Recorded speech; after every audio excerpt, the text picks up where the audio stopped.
morning students. Today we are going to read about the history and its importance.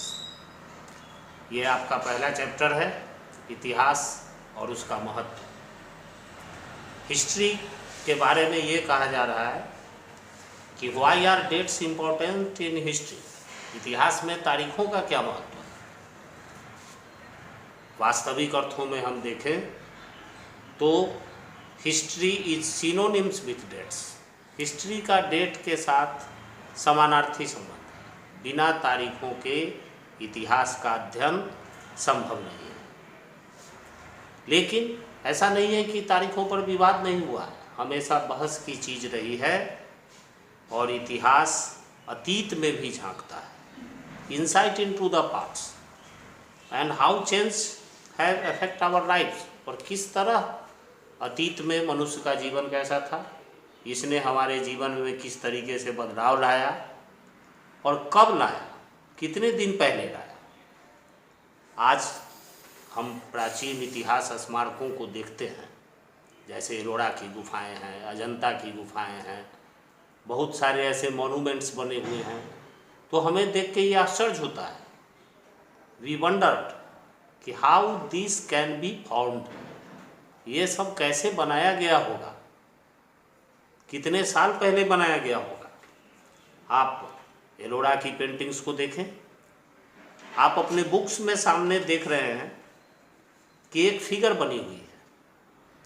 ये figure British government जब हमारे देश के ऊपर अपना शासन स्थापित कर लिया था। आप पहले के क्लासों में पढ़े होंगे कि आफ्टर 1757 में पहली लड़ाई ब्रिटिश गवर्नमेंट, ब्रिटिश कंपनी ने भारत में जीती थी और बंगाल में सबसे पहले उसका शासन स्थापित हुआ था। लेकिन किसी भी रूल्स का शासन एक ही दिन में स्थापित नहीं होता, यह एक लंबा प्रोसेस होता है। फिर भी हम तारीखों के हिसाब से इसे याद रखते हैं। ये नीचे जो आपका फिगर दिया गया है इस पेज में, जिसमें लिखा है कि 3 ब्राह्मण्स ऑफरिंग द शस्त्र टू ब्रिटेनिया, कि 3 ब्राह्मण अपने शस्त्र को ब्रिटेन गवर्नमेंट को सुपुर्द कर रहे हैं। एक्चुअली ये स्टाम्प 1782 में जेम्स रेनेल नाम के एक व्यक्ति ने ब्रिटिश मैगजीन में पब्लिश किया था।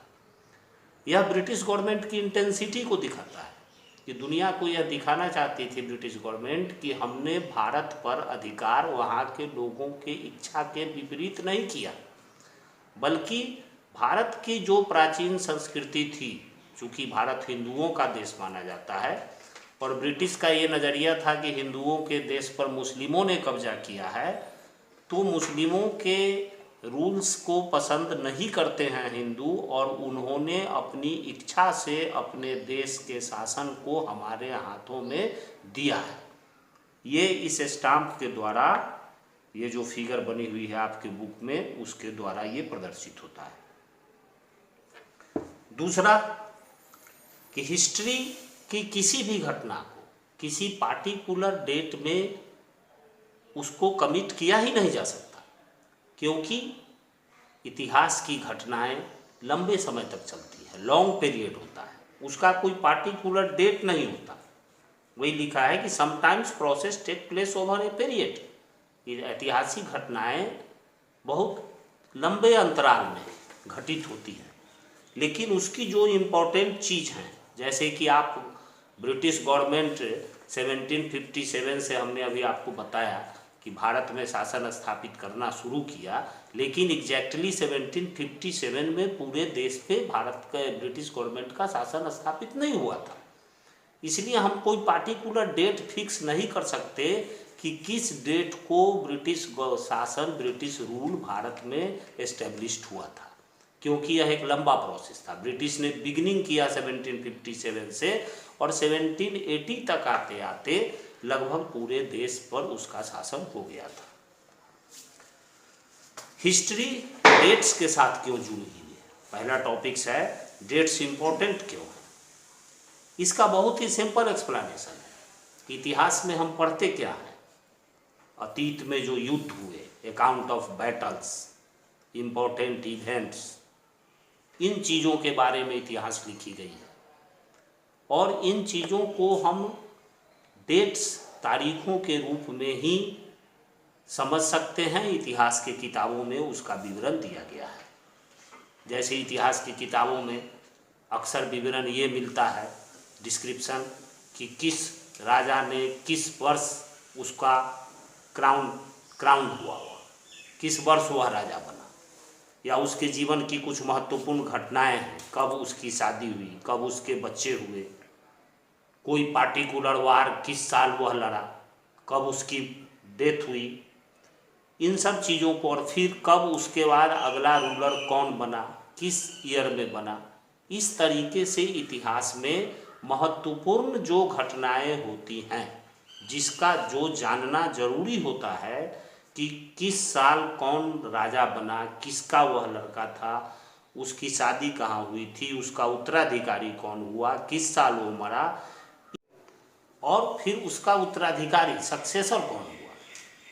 इसके अलावा इतिहास जो दूसरी महत्वपूर्ण चीज़ें हमें बताती हैं, वो कुछ सर्टेन इवेंट्स के बारे में, कि कब और कैसे, how and when certain events occurred, how people earn their livelihood, लोग अपना जीवन यापन कैसे उनका चलता था, हाउ सिटीज डेवलप्ड, शहरों का विकास कैसे हुआ। इतिहास इन सब बातों को समझने में हमें मदद करता है।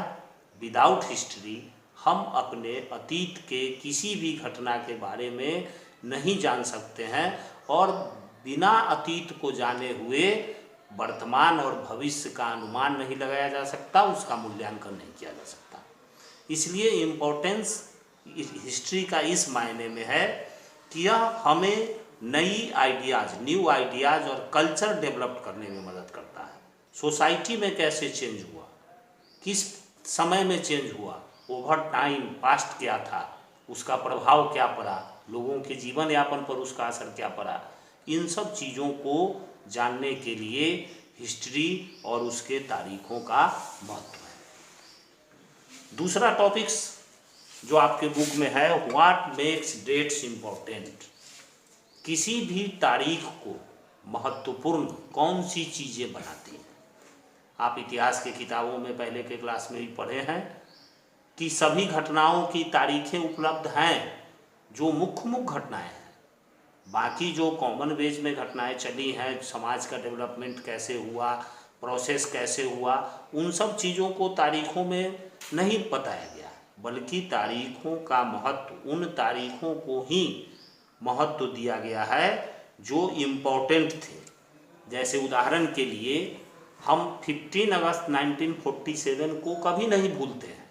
क्यों? क्योंकि वह हमारे लिए, हमारे देश के लिए एक महत्वपूर्ण तारीख है, डेट्स है, जिस दिन हम सदियों की गुलामी के बाद आज़ाद हुए थे।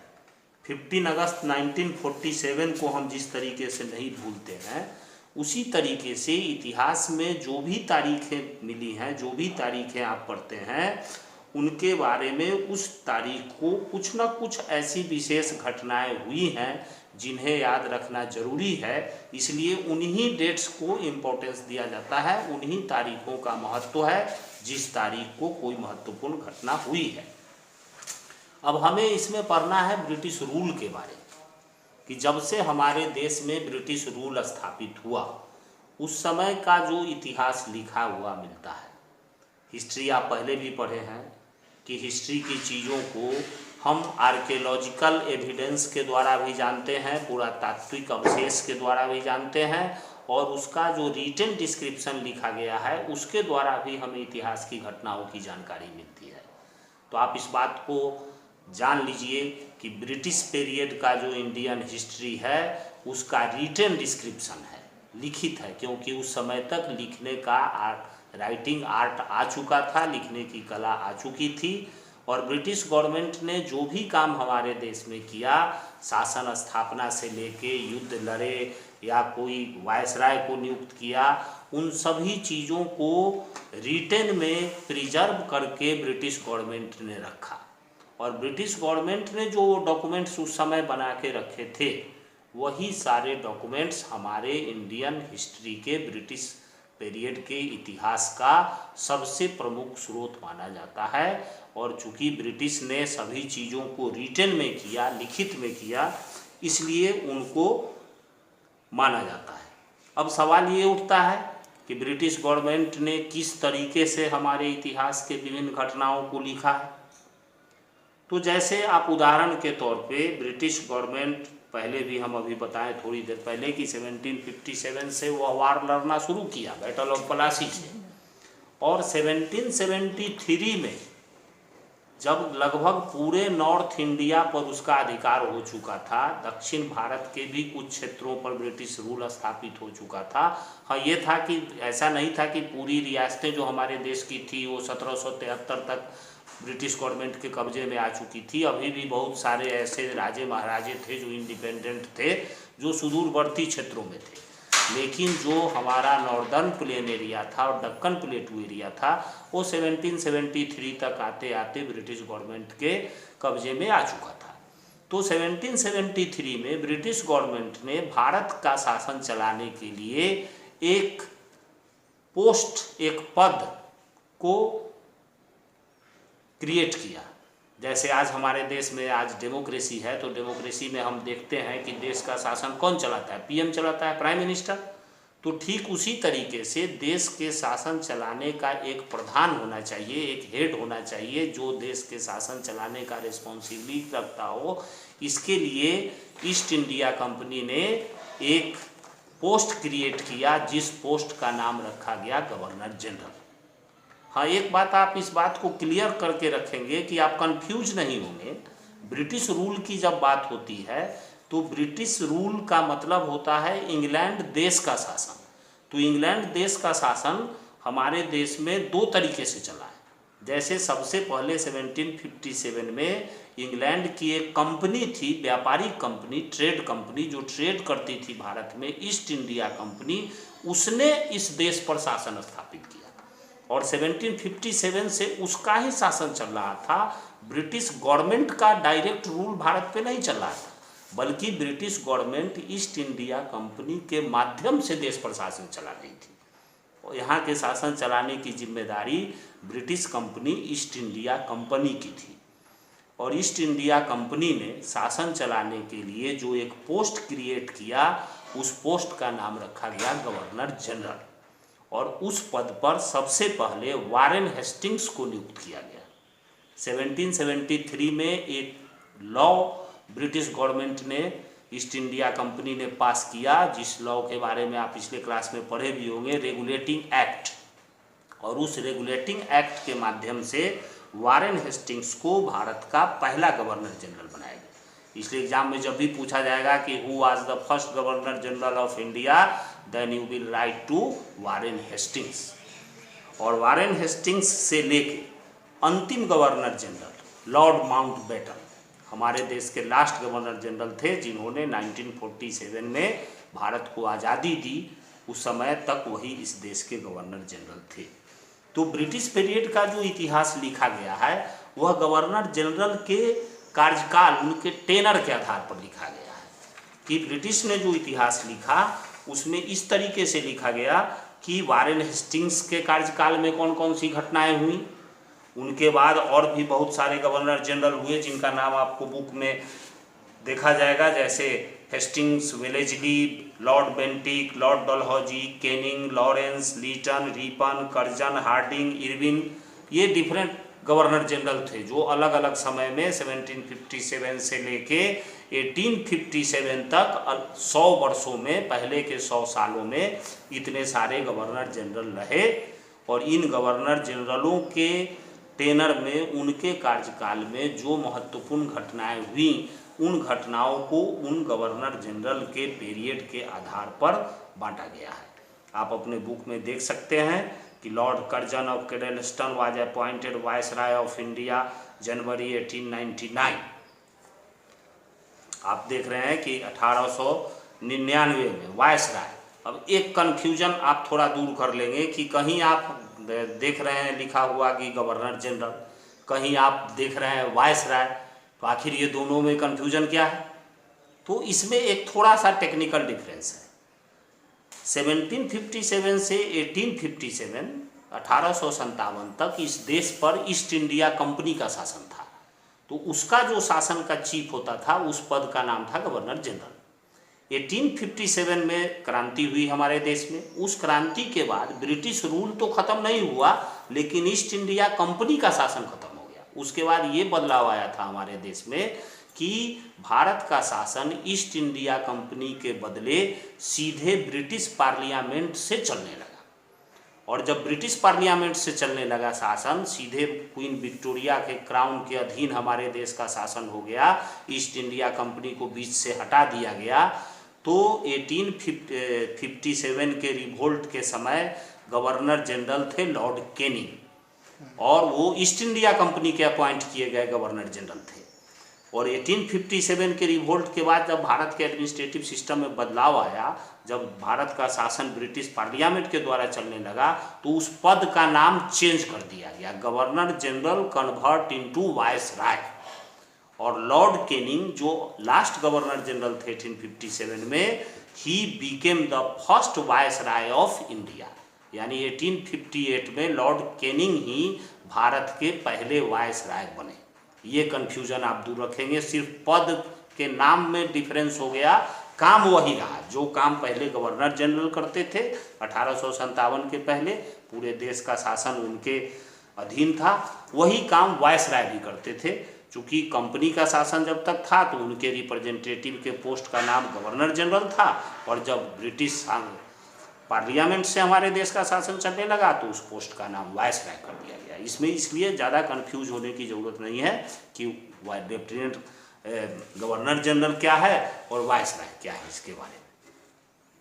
अब अगला जो टॉपिक्स है, हाउ डू वी पीरियोडाइज, इतिहास को अलग अलग पीरियड में कैसे डिवाइड किया गया है। ऐसे कॉमन रूप से आप पहले के क्लास में भी पढ़े होंगे कि हमारे इतिहास को एंशिएंट, मेडाइवल और मॉडर्न 3 पीरियड में बांटा गया है। प्राचीन इतिहास, मध्यकालीन इतिहास और आधुनिक इतिहास। इंडस वैली सिविलाइजेशन से लेके 1100 ईस्वी तक का जो इतिहास है उसको भारत में एंशिएंट हिस्ट्री माना जाता है। 1100 से लेके 1700 ईस्वी तक का जो इतिहास है उसको मेडाइवल हिस्ट्री माना जाता है, और 1700 से लेके 1947 तक का जो इतिहास है उसे मॉडर्न हिस्ट्री माना जाता है। तो इतिहास का अध्ययन करने के हिसाब से कि उसमें सहूलियत हो, इतिहास को 3 खंडों में बांटा गया है। लेकिन इसका ऐसा नहीं है कि केवल इसी तरीके से पीरियोडाइजेशन हुआ है। बहुत सारे जो इतिहासकार हैं उन्होंने अपने अपने तरीके से भी इतिहास को पीरियड में डिवाइड किया है। जैसे सबसे पहले एक जेम्स मिल, जो स्कॉटिश पॉलिटिकल फिलोसोफर थे, स्कॉटलैंड के रहने वाले राजनीतिक चिंतक जेम्स मिल, उन्होंने एक 3 वॉल्यूम किताब लिखा, 3 वॉल्यूम का एक बुक लिखा जिसका नाम था ए हिस्ट्री ऑफ ब्रिटिश इंडिया। 1817 में ये बुक आया, और उसमें उन्होंने भारत के इतिहास को जिस 3 पीरियड में, उन्होंने भी 3 पीरियड में ही बांटा, वह 3 पीरियड का नाम उन्होंने रखा Hindu period, Muslim period and British period. अब आप इस बात से आश्चर्य करेंगे कि अभी हमने बताया आपको कि इतिहास का डिवाइडेशन एंशिएंट, मेडाइवल और मॉडर्न के रूप में हुआ, लेकिन जेम्स मिल ने एंशिएंट, मेडाइवल और मॉडर्न नहीं बल्कि उसको हिंदू पीरियड, मुस्लिम पीरियड और ब्रिटिश पीरियड में बांटा। अब ऐसा क्यों कहा उन्होंने? ऐसा कहा गया रूल करने वाले कम्युनिटी के आधार पर कि 1100 ईस्वी तक, जिसको हम प्राचीन काल मानते हैं, एंशिएंट पीरियड मानते हैं, उस पीरियड में भारत का शासन हिंदू धर्म मानने वाले व्यक्तियों, राजाओं के हाथों में था। यानी पूरे देश का शासन या एक राजा हो या अनेक राजा हो, आगे चल के 600 ईस्वी के बाद, गुप्ता पीरियड के बाद जो है, हमारा देश यूनाइट नहीं रह पाया था, बहुत सारे राजा इस देश में हो गए थे, लेकिन जितने भी राजा थे इस देश में वो सारे राजा हिंदू रिलीजन को ही फॉलो करते थे, हिंदू धर्म को ही मानते थे।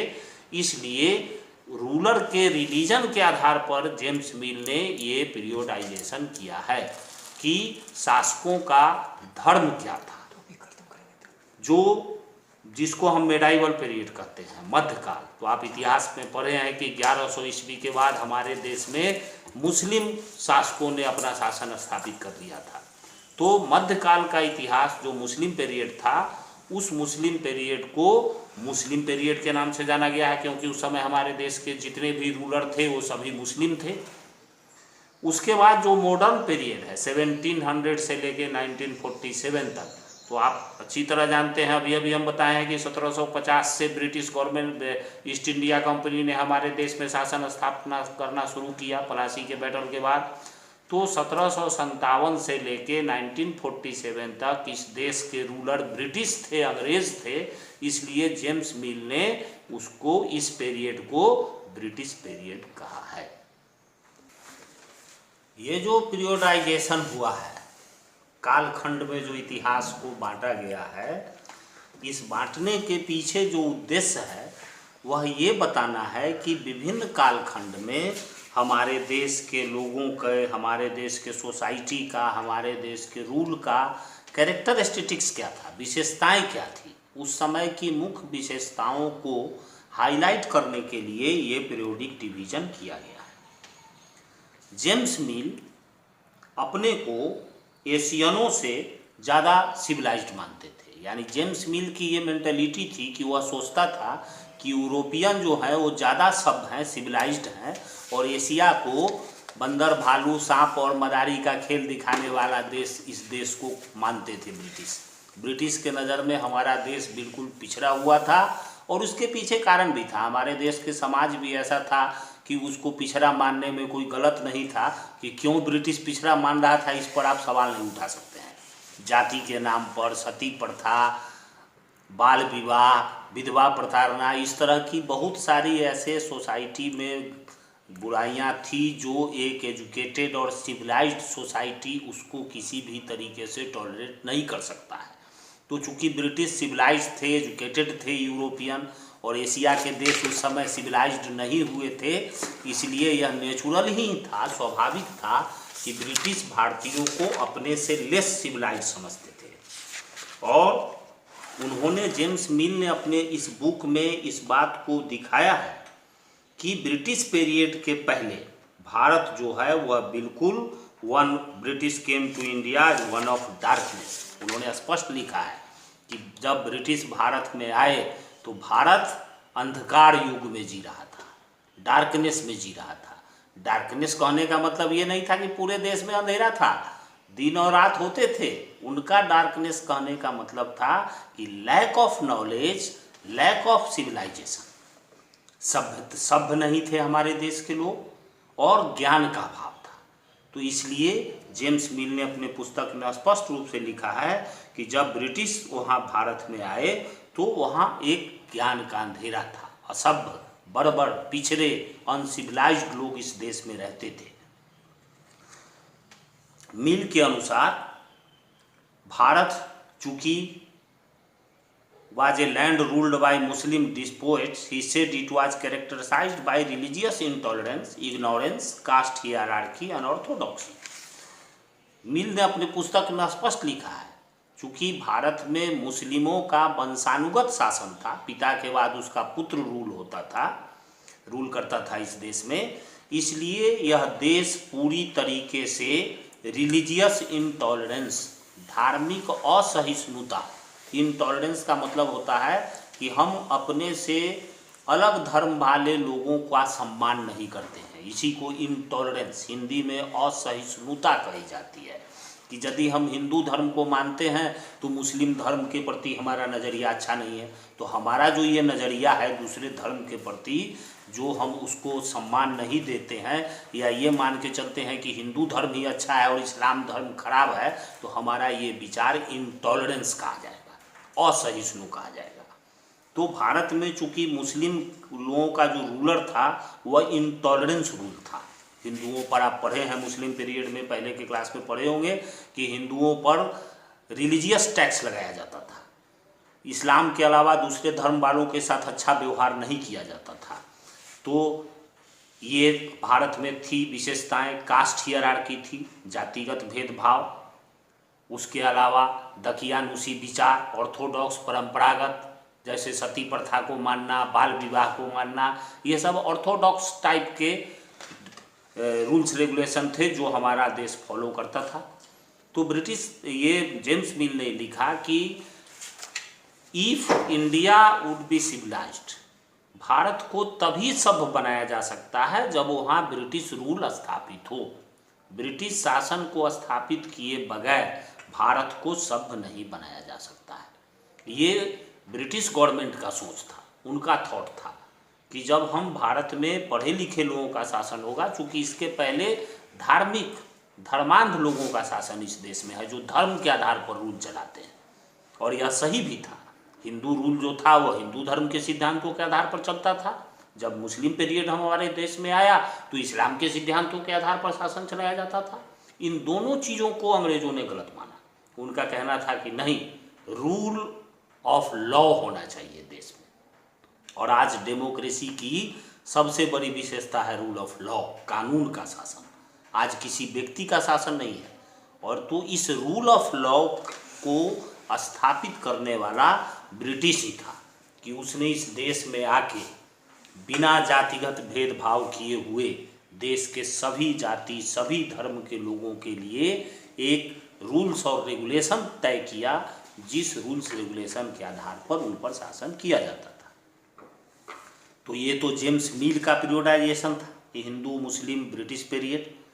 इसके अलावा दूसरे इतिहासकारों ने, जैसा कि हम पहले ही बताए हैं इसमें, कि इंडियन हिस्ट्री को 3 पीरियड में डिवाइड किया गया, एंशिएंट, मेडाइवल एंड मॉडर्न। और ये डिवीज़न जो है चूँकि सबसे बेहतर डिवीज़न माना जाता है, इसलिए जब भी हम इतिहास का अध्ययन करेंगे तो उसको हिंदू मुस्लिम या ब्रिटिश पीरियड के आधार पर नहीं करेंगे, बल्कि उसे हम एंशिएंट, मेडाइवल और मॉडर्न पीरियड के आधार पर करेंगे। और कुछ इस चीज़ में सच्चाई भी थी, यह भी सही है कि ब्रिटिश रूल की स्थापना के बाद ही भारत में मॉडर्न एजुकेशन का दौर शुरू हुआ। उसके पहले जो एजुकेशन दिया जाता था वो रिलीजियस एजुकेशन होता था, जिससे लोगों का मोरल डेवलपमेंट तो होता था, लेकिन उनका इंटेलिजेंसिया नहीं बढ़ता था, उनका बौद्धिक विकास नहीं हो पा रहा था। तो उस एजुकेशन सिस्टम को ख़त्म करके मॉडर्न एजुकेशन सिस्टम भी हमारे देश में लाने वाले ब्रिटिश ही थे। और उन्होंने ये स्पष्ट रूप से कहा है कि इकोनॉमिक ग्रोथ के लिए, या बहुत सारे हिस्टोरिकलों ने, अब जो ब्रिटिश ने चूँकि इस देश को अपना कॉलोनी बना लिया, कॉलोनी का मतलब होता है उपनिवेश।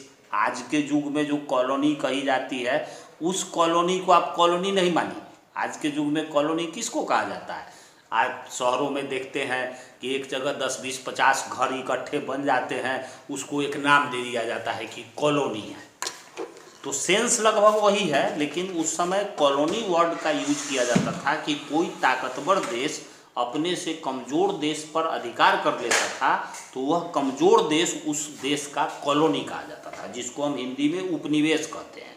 जैसे ब्रिटेन ने भारत पर अपना अधिकार स्थापित कर लिया तो India became the colony of Britain, Bharat Britain का उपनिवेश हो गया। तो चूँकि हमारा जो मॉडर्न पीरियड है, आधुनिक इतिहास जिसको हम कहते हैं, वह ब्रिटिश पीरियड है। ब्रिटिश का कॉलोनी था हमारा देश, उपनिवेश था। इसलिए बहुत सारे इतिहासकारों ने ब्रिटिश पीरियड को कॉलोनियल पीरियड भी कहा है, औपनिवेशिक काल। चूँकि भारत का आधुनिक इतिहास का जो समय है 1700 से लेके 1947, 1950 तक का समय, इस पूरे समय में भारत ब्रिटेन का कॉलोनी ही था। इसलिए बहुत सारे इतिहासकारों ने मॉडर्न पीरियड या ब्रिटिश पीरियड को कॉलोनियल पीरियड भी कहा है। अब जैसे एक नया शब्द आपके सामने आया, कॉलोनी, कॉलोनियल, तो कॉलोनियल के बारे में अभी हमने आपको सीधा सीधी ये समझाया कि कॉलोनी का हिंदी होता है उपनिवेश। यह एक पॉलिसी चली थी, आज यह पॉलिसी नहीं है, इसलिए आज के संदर्भ में आप मत देखिए इसको। यह एक नीति थी जो यूरोपीय देशों के द्वारा चलाई गई। यूरोप के जो ताकतवर देश थे, बुद्धिमान देश थे, आप ये मान के चलिए कि आधुनिक काल में सबसे पहले यदि बुद्धि और ज्ञान किसी को हुआ था तो वह यूरोप के ही लोग थे। और यूरोप के लोगों को जब ज्ञान पहले हुआ, संसाधन उनके पास पहले हुए, तो यूरोपियन लोग अपने देश से बाहर निकल के एशिया, अफ्रीका और अमेरिका महादेश के देशों पर, छोटे छोटे कमज़ोर देशों पर, जहाँ नॉलेज का अभाव था, जहाँ ताकत का अभाव था लोगों के बीच, उन सब देशों पर अपना अधिकार कर लिया। और इसमें बहुत सारे यूरोपियन देश शामिल थे, जिसमें ब्रिटेन, फ्रांस, जर्मनी, डच, ये सब भी थे। लेकिन सबसे ज़्यादा सक्सेसफुल कॉलोनी अगर किसी देश का बना तो वह था ब्रिटेन का। यानी दुनिया के तमाम देशों पर ब्रिटेन ने अपने कॉलोनी बना के रखे थे, जिसमें अधिकांश एशिया, अफ्रीका और अमेरिका महादेश के देश थे। तो यह उसके देखा देखी रसिया ने भी ऐसा किया, जर्मनी ने भी ऐसा किया, फ्रांस ने भी किया। जो देश जितना ताकतवर था अपनी अपनी क्षमता के अनुसार एशिया, अफ्रीका और अमेरिका, ये हमेशा आप ध्यान में रखिए कि यूरोप कभी कॉलोनी नहीं बना था। यूरोप तो कॉलोनी बनाने वाला था। कॉलोनी बना, एशिया महादेश के देश कॉलोनी बने, अफ्रीका महादेश के देश कॉलोनी बने और अमेरिका महादेश के देश कॉलोनी बने। और कॉलोनी बनाने वाले, उपनिवेश बनाने वाले जो देश थे, ऑल कंट्रीज वेयर यूरोपियन, वो सभी यूरोपीय देश थे जिन्होंने इन सारे महादेशों के देशों में जाके कॉलोनी बनाया। वही इसमें लिखा है व्हाट इज कॉलोनियल, कि ब्रिटिश जब भारत में आए एक व्यापारी के रूप में, और धीरे धीरे उन लोगों ने इस देश को जीत लिया स्थानीय राजा और नवाबों को हरा करके। चूँकि मुग़ल पीरियड जब तक पावरफुल था, Aurangzeb was the last powerful Mughal emperor. Aurangzeb के बाद हमारे देश में कोई एक शक्तिशाली राजा नहीं था, इसलिए देश में सैकड़ों छोटे छोटे राजा और नवाब हो गए थे जो देश के अलग अलग हिस्सों पर अपना रूल चलाते थे। और जैसे कि आपने पढ़ा है divide and rule, British east India company तो 1600 में आई थी, आखिर 150 वर्षों तक उसने क्यों नहीं भारत पर शासन स्थापित किया? क्योंकि उस समय तक देश यूनाइट था, एक पावरफुल एम्पेरर इस देश में था। लेकिन औरंगजेब के बाद जब शासक कमज़ोर हो गया तो स्थानीय जो राजा थे, नवाब थे, उन राजा और नवाबों को एक एक करके हरा करके, जैसे इसके शुरुआत में ही हमने इस चैप्टर का आपको बोला है कि 1757 से प्रोसेस शुरू हुआ था, तो वहाँ से स्थानीय राजाओं और नवाबों को हरा करके उन्होंने पूरे देश के इकोनॉमी और सोसाइटी पर अपना अधिकार कर लिया, समाज को अपना गुलाम बना लिया। और देश की अर्थव्यवस्था, उस समय देश की इकोनॉमी किस चीज़ से चलती थी? एग्रीकल्चर, सबसे ज़्यादा अर्थव्यवस्था एग्रीकल्चर, वहीं से इनकम देश को होता था। इंडस्ट्री बहुत ज़्यादा नहीं था। ट्रेड और एग्रीकल्चर, इन दोनों सेक्टर पर ईस्ट इंडिया कंपनी ने अधिकार स्थापित कर लिया और देश पर पूरा उसका कंट्रोल हो गया। वह रेवेन्यू कलेक्ट करने का भी काम करने लगा और एक्सपेंस करने की भी उसकी जिम्मेदारी हो गई। वह भारत में जो एग्रीकल्चर प्रोडक्ट थे या कॉटेज इंडस्ट्री में जो भी प्रोडक्ट बनाया जाता था कुटीर उद्योगों के माध्यम से, भारत में बड़े बड़े उद्योग नहीं थे, प्राचीन काल से कॉटेज इंडस्ट्री के माध्यम से ही यहाँ वस्तुओं का प्रोडक्शन, गुड्स का प्रोडक्शन होता था। तो इन सब चीज़ों, वो भारत में लो प्राइस में यहाँ सामानों को खरीदते थे और यहाँ जो फसल उपजती थी उसको भी कम दाम में खरीद लेते थे और उसको ज़्यादा मुनाफा में दूसरे देशों में एक्सपोर्ट करके पैसा कमाते थे, मुनाफा कमाते थे। एक ट्रेड कंपनी के रूप में ब्रिटिश कंपनी का ये काम था। ब्रिटिश शासन ने इस देश में लोगों के टेस्ट एंड वैल्यूज में भी चेंज लाया। टेस्ट एंड वैल्यूज का मतलब है खाना पीना, पहनना, रहना, इन सब चीज़ों के सिस्टम में भी बदलाव लाया, रुचि में बदलाव लाया। कि पहले के लोग खाने का भी बहुत सारा आइटम जो था वो ब्रिटिश जब यहाँ आए तो लोगों को मिला। यहाँ के कस्टम और प्रैक्टिस में भी बदलाव लाया। जैसे अभी थोड़ी देर पहले हमने बताया है कि हमारे यहाँ जातिगत भेदभाव होता था, सती प्रथा होती थी, बाल विवाह होता था। ये सब जो ऐसी सोशल कस्टम्स थे जो किसी भी हिसाब से ह्यूमैनिटी के लिए, मानवता के लिए अच्छे नहीं कहे जा सकते थे, उन सब चीज़ों में भी बदलाव लाया। रिलीजियस एजुकेशन के बजाय मॉडर्न और वेस्टर्न एजुकेशन देने पर ज़्यादा से ज़्यादा जोर ब्रिटिश गवर्नमेंट ने लगाया और इन चीज़ों में भी बदलाव लाया। तो और पॉलिटिकल चेंज भी लाया। राजनीतिक बदलाव ये आया कि राजा और नवाबों का शासन के स्थान पर ब्रिटिश गवर्नमेंट का शासन इस देश पे चलने लगा। अलग अलग राजा और नवाब अलग अलग क्षेत्रों में अलग अलग रूल्स रेगुलेशन बना के रखते थे। वह वैसा नहीं रहा, बल्कि पूरे देश के लिए एक रूल्स और रेगुलेशन बनाया गया जो सभी जाति के लोगों को फॉलो करना पड़ता था। ब्रिटिश के आने के पहले हमारे देश में जाति के आधार पर लॉ बने हुए थे, धर्म के आधार पर लॉ बने हुए थे। एक जाति वाला अलग कानून पालन करता था, दूसरा जाति का लोग अलग कानून पालन करता था, अलग अलग धार्मिक रिलीजियस ग्रुप का अलग अलग कानून था। इन सारे चीज़ों को ख़त्म करके ब्रिटिश गवर्नमेंट ने पूरे देश के लिए एक यूनिफाइड लॉ का निर्माण कराया, एक समान कानून जिसमें धर्म और जाति का कोई भेदभाव नहीं था, बल्कि देश के सारे लोगों को एक कानून के नीचे लाया गया।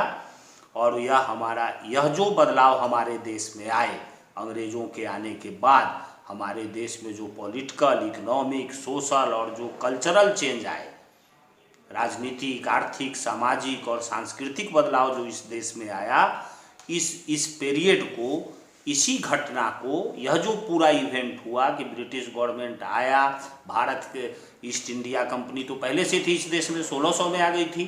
तो उस कंपनी ने धीरे धीरे देश के सभी राजाओं और नवाबों को हरा के उनके टेरिटरी पर अधिकार कर लिया। पूरा इकोनॉमिक सिस्टम उनके हाथ में आ गया। उसके बाद शासन पर उनका अधिकार हो गया तो पॉलिटिकल सिस्टम उनके हाथ में आ गया। समाज में जो रूल्स और रेगुलेशन थे उन सब में बदलाव ला करके एक तरह का रूल्स रेगुलेशन लागू किया। तो ये सारा बदलाव आया। तो ये सारे जो चेंजेज हमारे देश में आए, इसी चेंजेज को इतिहासकारों ने कोलोनाइजेशन कहा है, उपनिवेशीकरण, कि भारत का कोलोनाइजेशन हो गया ब्रिटिश गवर्नमेंट के आने के बाद। इसी को हम कॉलोनियल और कोलोनाइजेशन कहते हैं। अब अगला सवाल ये उठता है, सोर्स ऑफ इंफॉर्मेशन क्या है। आखिर हम जो इतिहास के किताबों में पढ़ते हैं कि इस साल में ये घटना हुई, इस साल में ये घटना हुई, यहाँ ये बदलाव आया, तो आखिर इतिहास लिखने वाले जो लोग हैं, जिस समय की बातों को लिखे हैं वो उस समय तो वो उपस्थित वहाँ नहीं थे, फिर उन्होंने कैसे लिखा। तो हमारे देश के इतिहास का सोर्स ऑफ इंफॉर्मेशन क्या है, किन चीज़ों के आधार पर देश का इतिहास लिखा गया है। तो यहाँ हम ब्रिटिश पीरियड की बात कर रहे हैं। तो ब्रिटिश पीरियड का जो इतिहास है वह उसके ऑफिशियल रिकॉर्ड से मिलता है। अभी थोड़ी देर पहले हम बताए हैं, याद होगा, कि ब्रिटिश गवर्नमेंट ने हमारे देश में जो कुछ भी आया उसका पूरा रिटन एविडेंस रखा। कब आया वो भी लिख के रखा, किस क्षेत्र में कब गया ये भी लिख के रखा।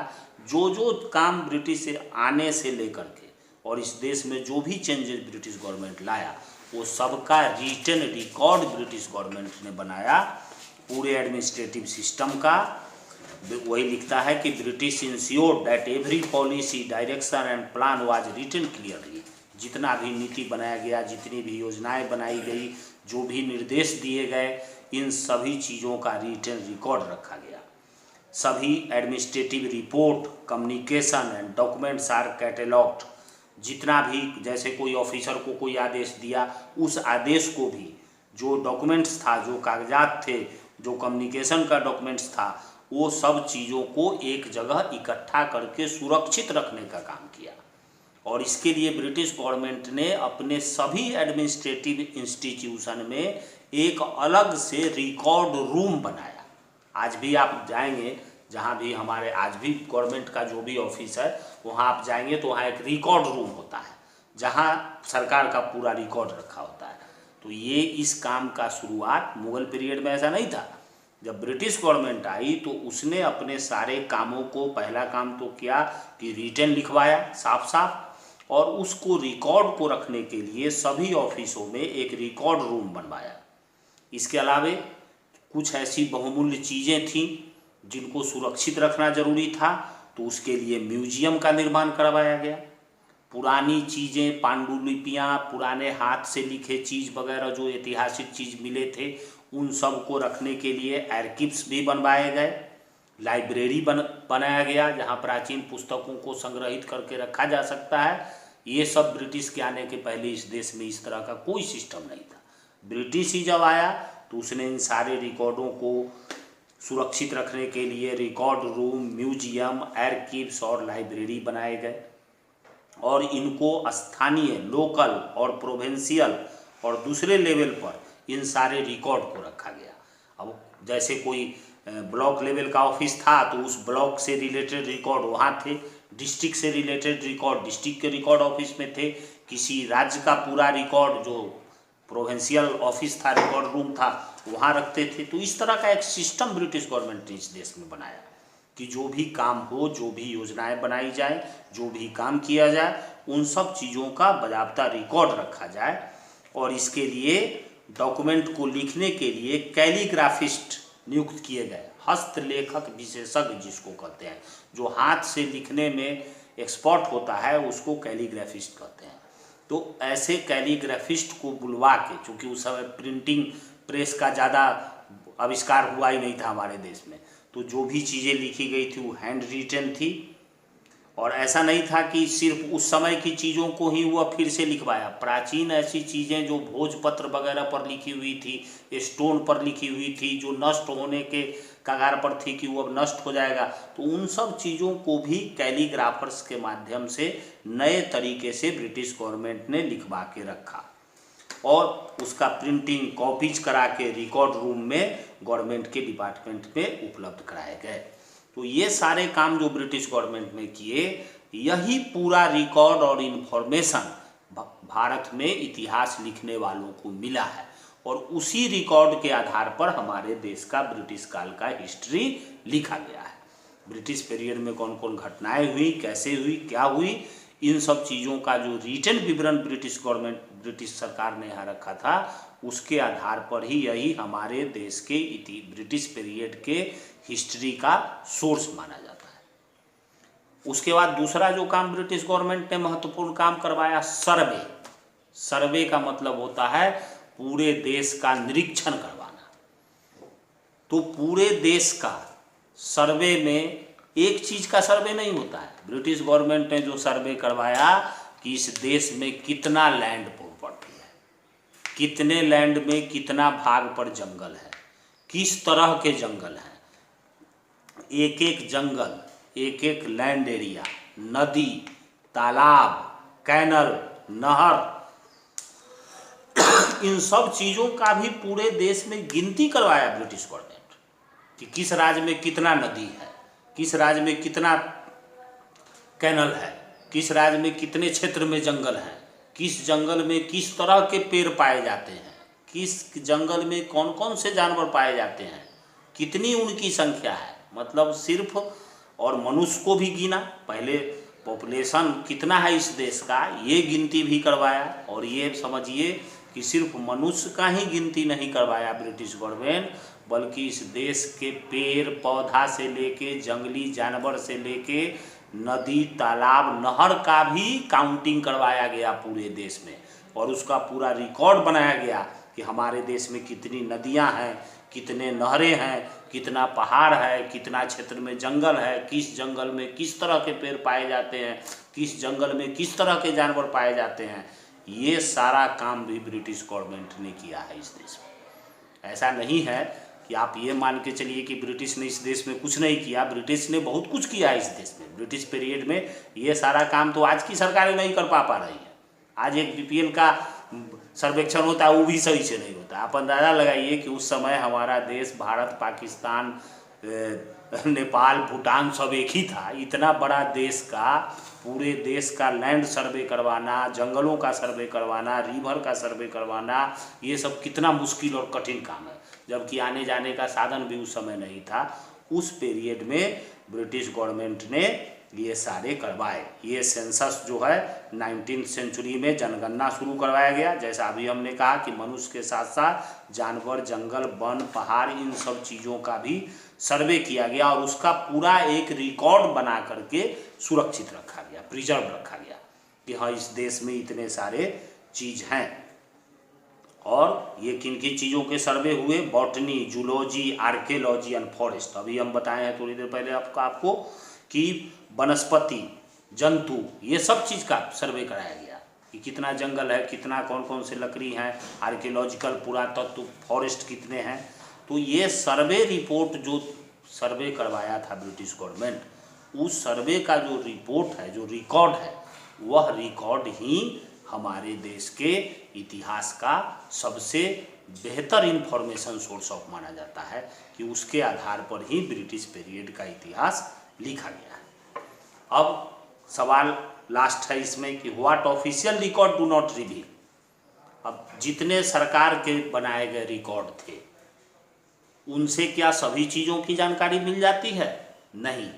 सरकार के रिकॉर्ड से सरकार के द्वारा किए गए काम की जानकारी हमें मिलती है कि ब्रिटिश गवर्नमेंट ने क्या काम किया, कैसे उसको स्थापित किया हमारे देश में, उसने क्या क्या काम किया।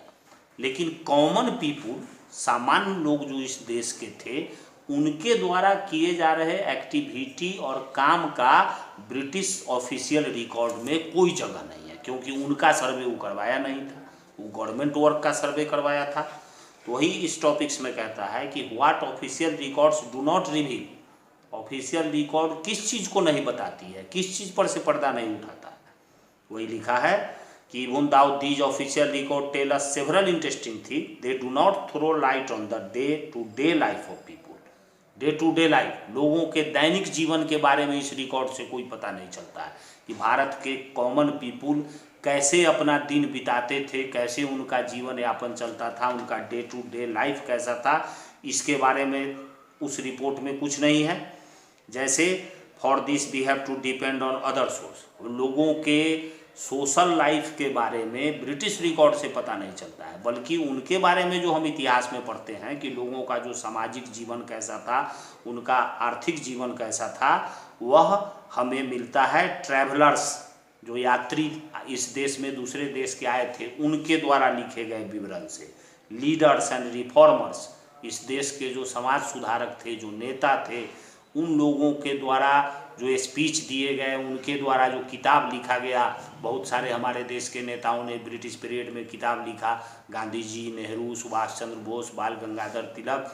उस समय मैगजीन्स वगैरह निकाले जाते थे, बाल गंगाधर तिलक ने 2 मैगजीन्स निकाला था, केसरी और मराठा। तो इस तरह के जो लीडर और रिफॉर्मर थे, न्यूज़पेपर थे, writing of novelist, poet, biography, important people, महत्वपूर्ण लोग अपनी आत्मकथा लिखे, बहुत लोगों ने दूसरे की जीवनी लिखी, कविताएं जो इस देश में लिखी गई, कहानियाँ लिखी गई, उपन्यास लिखा गया, अखबार जो निकलते थे, सोशल रिफॉर्मर और लीडर जो स्पीच देते थे, इन सब चीज़ों के माध्यम से कॉमन पीपुल के डे टू डे लाइफ का डिस्क्रिप्शन हमें मिलता है।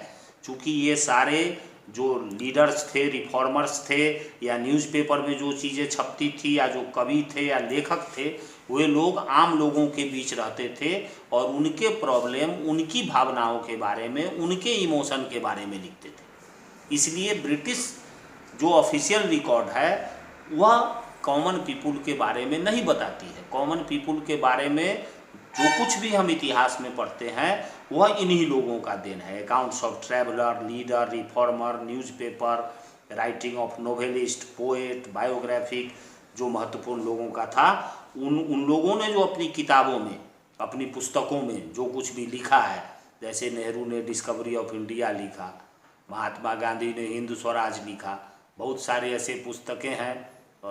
दादा भाई नौरोजी थे, उन्होंने पॉवर्टी इन ब्रिटिश रूल नामक किताब लिखी थी। तो प्रेमचंद जी की जो उपन्यासें हैं, उन उपन्यासों को आप पढ़िए तो उसमें आपको उस समय के सामाजिक ताना बाना के बारे में पता चलेगा कि उस समय के लोगों का सोशल लाइफ कैसा था, उनका जीवन कैसा था। तो इसके बारे में इन्फॉर्मेशन हमें ब्रिटिश रिकॉर्ड से नहीं मिलती है, बल्कि कॉमन पीपुल के लोगों के बारे में विवरण हमें उस समय के leader, reformer, newspaper, novelist, writer, biographer, इन सब चीज़ों के द्वारा मिलती है। लेकिन ये जो लेख वगैरह मिलते हैं वो जो ठीक ठाक लोग थे उनके बारे में मिलते हैं, लेकिन जो गरीब लोग थे, जो ट्राइबल पीपुल थे, जो किसान थे, उनके जीवन के बारे में बहुत कम जानकारी जो इतिहास में है। उसके पीछे यही कारण है कि उनके जीवन के बारे में, उस समय उनका जीवन कैसा था, इसके बारे में ज़्यादा डिस्क्रिप्शन न तो ब्रिटिश रिकॉर्ड में मिलता है और न उस समय के लोगों के द्वारा लिखी गई किताबों में मिलता है। बस डेट्स ऑल।